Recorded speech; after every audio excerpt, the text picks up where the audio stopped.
اعوذ باللہ من الشیطان الرجیم بسم اللہ الرحمن الرحیم رب اشرح لی صدری ویسر لی امری واحلل عقدۃ من لسانی یفقہوا قولی۔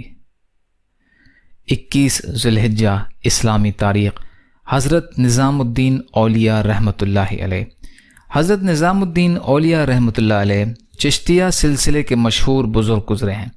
آپ کا آبائی وطن بخارا ہے، مگر پیدائش بدایوں میں سن 636 ہجری میں ہوئی۔ 5 سال کے تھے کہ والد کا انتقال ہو گیا۔ والدہ نے آپ کی پرورش اور تربیت فرمائی۔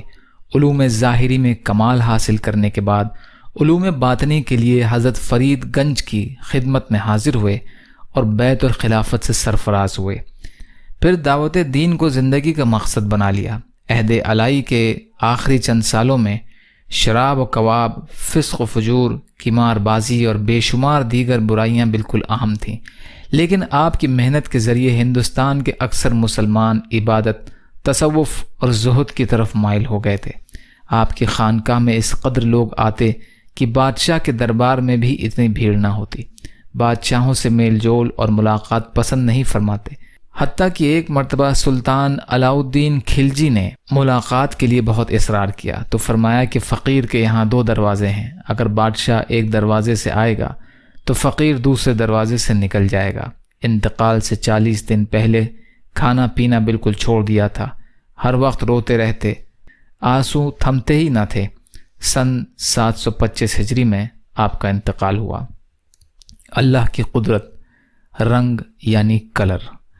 رنگوں کے ذریعے ہم بہت سی چیزوں کو پہچان لیتے ہیں۔ اگر سب چیزوں کا ایک ہی رنگ ہوتا تو ان کے درمیان فرق کرنا بہت مشکل ہو جاتا، کیونکہ بعض چیزوں کی شکل ایک جیسی ہوتی ہے لیکن رنگ کی وجہ سے وہ پہچان لی جاتی ہیں۔ ان چیزوں کا فرق رنگوں ہی سے معلوم ہوتا ہے۔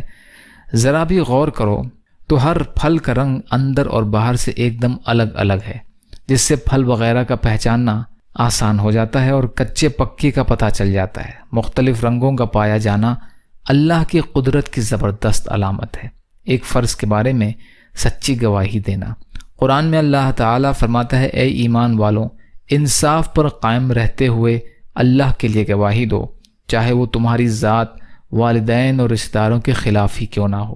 سورہ نساء کی آیت کا ترجمہ۔ فائدہ: سچی گواہی دینا اور جھوٹی گواہی دینے سے بچنا ضروری ہے۔ ایک سنت کے بارے میں انگوٹھی داہنے ہاتھ میں پہننا۔ حضرت ابن عباس رضی اللہ تعالی عنہ کہتے ہیں کہ میں نے رسول اللہ صلی اللہ علیہ وسلم کو دیکھا کہ انگوٹھی داہنے ہاتھ میں پہنے ہوئے ہیں۔ ترمذی کی روایت ہے۔ ابن عباس رضی اللہ تعالی عنہ راوی ہیں۔ ایک اہم عمل کی فضیلت، والدین کے لیے دعائے رحمت۔ ایک شخص نے رسول اللہ صلی اللہ علیہ وسلم کی خدمت میں حاضر ہو کر عرض کیا، یا رسول اللہ صلی اللہ علیہ وسلم، میرے والدین کی وفات کے بعد خیر کی کوئی ایسی چیز باقی ہے جس کے ذریعے سے میں ان کے ساتھ نیکی کا معاملہ کر سکوں؟ رسول اللہ صلی اللہ علیہ وسلم نے فرمایا، ہاں، ان کے لیے دعائے رحمت اور استغفار کرنا، اور ان کی وفات کے بعد ان کی وصیت کو پورا کرنا، اور ان کے متعلقین کے ساتھ صلہ رحمی کرنا، اور ان کے دوستوں کا اکرام کرنا۔ ابو داؤد کی روایت ہے۔ مالک بن ربیہ رضی اللہ تعالیٰ عنہ راوی ہیں۔ ایک گناہ کے بارے میں، ازار یا پینٹ کو ٹخنے سے نیچے پہننا۔ رسول اللہ صلی اللہ علیہ وسلم نے فرمایا، جو شخص غرور اور تکبر میں اپنے ازار کو ٹخنے سے نیچے لٹکائے گا، اللہ تعالیٰ قیامت کے دن اس کی طرف رحمت کی نظر سے نہیں دیکھے گا۔ بخاری کی روایت ہے۔ ابو ہریرہ رضی اللہ تعالی عنہ راوی ہیں۔ دنیا کے بارے میں، دنیا ذلیل ہو کر کب آتی ہے؟ رسول اللہ صلی اللہ علیہ وسلم نے فرمایا، جس شخص کا مقصد آخرت ہوگا تو اللہ تعالیٰ اس کے دل میں استغنا پیدا فرمائے گا اور اس کے کاموں کو جمع کر دے گا، اور دنیا اس کے پاس ذلیل ہو کر آئے گی۔ اور جس کا مقصد دنیا ہوگا تو اللہ تعالیٰ اس کے فقر کو اس کے سامنے کر دے گا اور اس کے کاموں کو پھیلا دے گا، اور دنیا اس کے مقدر کی ہی آئے گی۔ ترمذی کی روایت ہے۔ انس بن مالک رضی اللہ تعالی عنہ راوی ہیں۔ آخرت کے بارے میں، قیامت کا منظر۔ قرآن میں اللہ تعالی فرماتا ہے، خبردار ہو جاؤ جب زمین کو پوری طرح کوٹ کر چورا چورا کر دیا جائے گا اور تمہارا پروردگار جلوہ فرمائے گا اور فرشتے صف باندھ کر میدان حشر میں آ جائیں گے اور اس دن جہنم کو سامنے لایا جائے گا۔ سورہ فجر کی آیتوں کا ترجمہ۔ طب نبوی سے علاج، تربوز سے گرمی کا علاج۔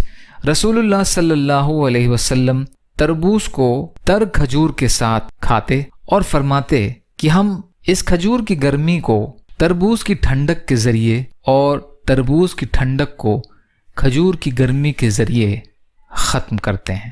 ابو داؤد کی روایت ہے، اما عائشہ رضی اللہ تعالی عنہا راوی ہیں۔ یا اللہ ہم سب کو کہنے سننے سے زیادہ عمل کی توفیق عطا فرما۔ یا اللہ جو مظلوم ہیں، پریشان حال ہیں، بیمار ہیں، قرض میں ہیں، بے روزگار ہیں، محتاج ہیں، ان کی مدد فرما۔ یا اللہ دنیا اور آخرت کی تمام خیر عطا فرما۔ صبر و شکر و اچھی طرح عبادت کرنے والا بنا۔ یا اللہ جو دنیا سے چلے گئے ان کی مغفرت فرما۔ یا اللہ جو دنیا سے ایمان کی حالت میں چلے گئے ان کی مغفرت فرما، سچی توبہ کی توفیق عطا فرما، صبر و شکر اچھی طرح عبادت کرنے والا بنا۔ یا اللہ جو مانگا وہ بھی عطا کر دیجئے، جو بھول گئے ہوں اپنے فضل کرم سے عطا فرمائیے۔ ربنا تقبل منا انک انت السمیع العلیم برحمتک یا ارحم الراحمین۔ لا الہ الا اللہ محمد رسول اللہ۔ السلام علیکم۔